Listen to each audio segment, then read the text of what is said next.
It's great to see so many of you here today, and it's truly inspiring to see George Square covered in fire tunics. All here to like the Scottish Government, Scottish Fire and Rescue Service, and the communities that we serve, that we're going to fight for every post and every appliance and for the very future of our job. So we've got a number of speakers for you today, and to open up is the Executive Council Member for Scotland, Colin Brown.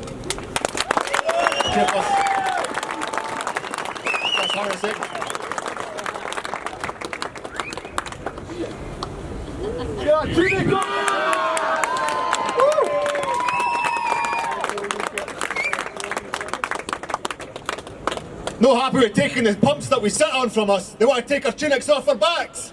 Don't think so! Back!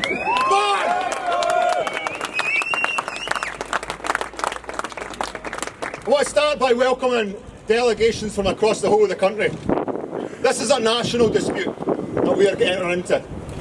We've got delegations from Northern Ireland, from Wales, from across England, the South West, Midlands, right across the country. And we've also got, and it's worth special mention, 2 members from Inverness who have cycled nearly 200 miles to be here today.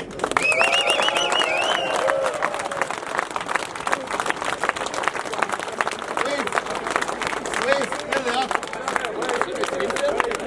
200 miles to be here today. That's to show the dedication of firefighters to defend their fire and rescue service and protect the communities that we work in every single day. Give another cheer.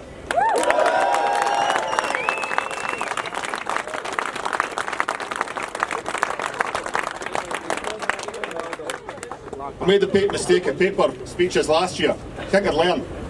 But last year we stood at the Scottish Parliament when the Chief had sat there the day before and said the cuts of nearly £36 million between now and 2027 would potentially cut 780 firefighter jobs, 30 appliances, lead to station closures across Scotland, potential duty systems being viewed. Everything that we know and love about our fire service is up for grabs under these cuts.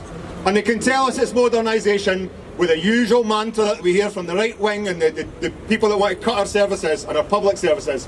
Modernisation isn't cuts of 200 firefighter jobs in year 1. Modernisation is investment in a fire and rescue service that is already struggling to do the job the public expect us to do every single day. Modernisation is having stations where firefighters can go and be decontaminated, that have running water in every station in Scotland. Not stations that are essentially a cattle shed with a fire appliance parked in it. That's what modernisation is, and it doesn't come cheap. It doesn't come with cuts of £36 million in 4 years. Scottish firefighters know that since the creation of the single service, there's been £57 million worth of cuts from the budget. There's been 1,100 jobs lost already. There's been 3 control rooms shut already. And now we're facing the loss of another 200 jobs. It has to stop, and that's what today is about. We've invited a number of speakers here today. We've had cross-party support from the whole political spectrum in local communities, local councils. We've had MSPs from every party come forward and tell us they oppose these cuts.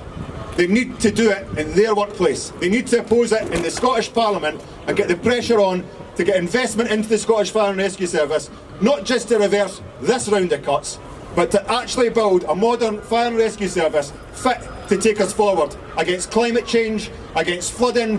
While Europe burns, while parts of South America burn, we're cutting fire and rescue services. That is illogical and ill thought out.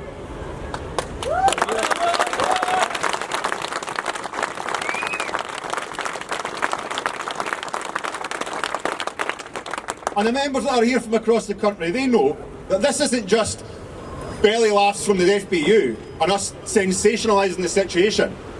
London, 2014, 10 fire appliances cut, 552 firefighter jobs slashed to save £29 million, not £36 million, £29 million. London, 2022, 39 fire appliances are unavailable on the busiest day in recorded history that we're aware of, while London literally burnt from wildfires that swept through the whole of London. unavailable because of staff shortages, 39 appliances. That's the impact of cuts. Brighton in East Sussex, 1998, the Royal Albion Hotel catches fire, 24 fire appliances from that local area, from East Sussex and the closest surrounding areas. Since 2010, East Sussex, 140 frontline firefighters cut. 2023, East Sussex, Brighton, the Royal Albion Hotel catches fire. 15 appliances available to attend, stretching out as far as London for assistance, with firefighters having to pee in buckets because they've got no welfare facilities. That's the real impact of cuts. Not, it'll be alright, just hope nothing bad happens. Bad things happen, firefighters know, firefighters respond, and firefighters deal with it despite the cuts. But we need to stand up and say enough is enough, and we need to do that now. Absolutely.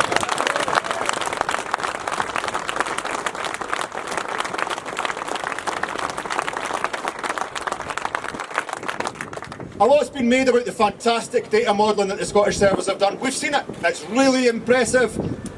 All the metrics that they've captured so many fantastic things to say we need to cut firefighter numbers, we're going to remove pumps, we're going to close stations. I've never seen the data that says, actually, if you want a modern fire and rescue service, you need to invest, and you need to invest in jobs and more firefighters. But we know on the ground that we're struggling to resolve incidents at times, especially with the climate crisis and the wildfires that are raging across the country. So where's that data? Every single time they produce data, it's increased response times. Scotland's seen at least a minute added on response times, increased pressure on firefighters. So every part of their data modelling that they've released this time round is essentially saying the increase to response times that these cuts will put into place are tolerable risk.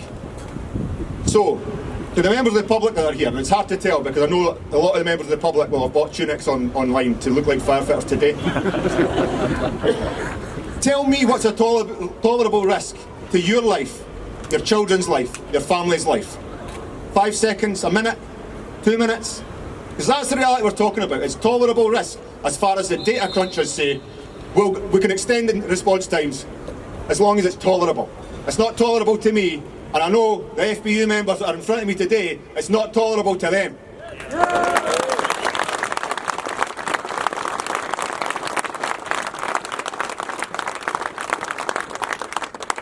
So, in the 10th year of the Scottish Fire and Rescue Service, we celebrate 10 years of failure.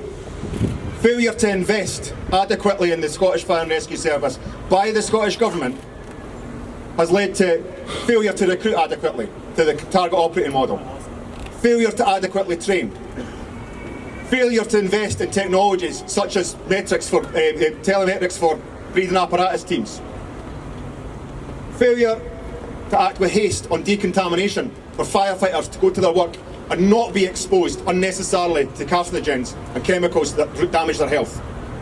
And now, a failure to deliver on the promise that the single service will protect the front line. They told us the front line would be protected by becoming a single service. 1,100 jobs, 5 control rooms, another 200 jobs to come, another £25 million worth of cuts. Doesn't feel like they're protecting the front line. And now, as a failure to listen to the very firefighters that are telling them this doesn't work.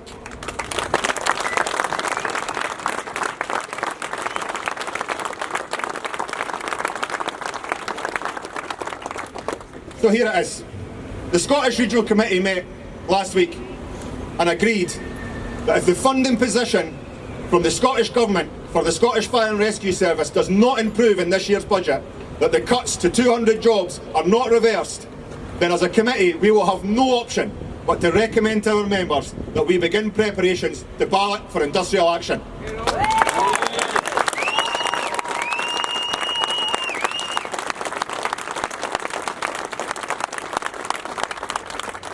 That is not something we take lightly. It's over 20 years since Scottish firefighters took industrial action. We've threatened it. Scottish Government are quick to say they've invested £14.4 million in the service this year. We know every penny of that £14.4 million did nothing to protect the front line. It stopped us taking strike action because it resolved our pay dispute and nothing more.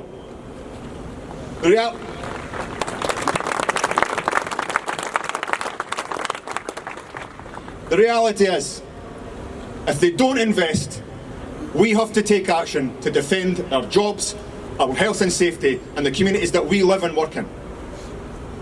And just to close, we're going to offer an olive branch to the Scottish Government. That sounds really ruly and whatever, but the Minister was invited to speak today. Diary commitments prevented her from being able to attend. That's fine.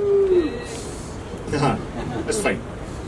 But to the First Minister, who has taken pride in the fact that he's averted an NHS strike in Scotland, the only part of the country that's averted NHS strikes by positive engagement with trade unions.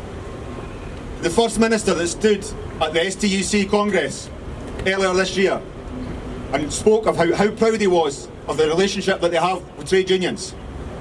We stand open and willing to meet with the First Minister to look to resolve this crisis of funding in the Scottish Fire and Rescue Service without us balloting for action. But believe me, if that doesn't happen, if we don't see meaningful progress for investment, ballots will be landing on doors at the beginning of next year. Start preparing, folks. Get in the fight, get in the campaign, scan the QR codes that are available for our petition, sign up, fight back, let's protect the front line adequately and properly. Solidarity.